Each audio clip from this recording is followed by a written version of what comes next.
deadly riots over the government's plan to avoid defaulting on its loans. Is that the unemployment keeps rising, and it has to keep rising just because you have an excess supply of goods, which is... This is all borrowed money that our and kids... that debt is owned by banks in other countries. Still knows a lot. Including right here at home. In the form of a convenient personal loan.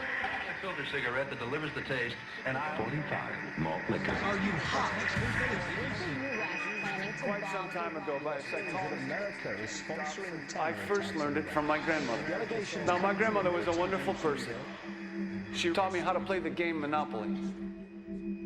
She understood that the name of the game is to acquire. She would accumulate everything she could, and eventually she became the master of the board. And then she would always say the same thing to me. She'd look at me and she'd say, "One day, you'll learn to play the game."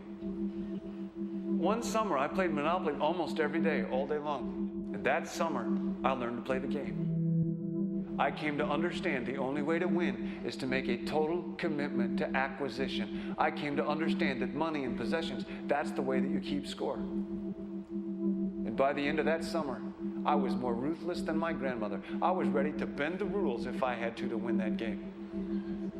And I sat down with her to play that fall. I took everything she had. I watched her give her last dollar and quit in utter defeat. And then she had one more thing to teach me. Then she said, "Now it all goes back in the box." All those houses and hotels, all the railroads and utility companies, all that property and all that wonderful money. Now it all goes back in the box. None of it was really yours. You got all heated up about it for a while. But it was around a long time before you sat down at the board. And it will be here after you're gone. Players come and players go. Houses and cars, titles and clothes, even your body. Because the fact is that everything I clutch and consume and hoard is going to go back in the box, and I'm going to lose it all. You have to ask yourself, when you finally get the ultimate promotion, when you've made the ultimate purchase, when you buy the ultimate home, when you have stored up financial security and climbed the ladder of success to the highest rung you can possibly climb it, and the thrill wears off, and it will wear off,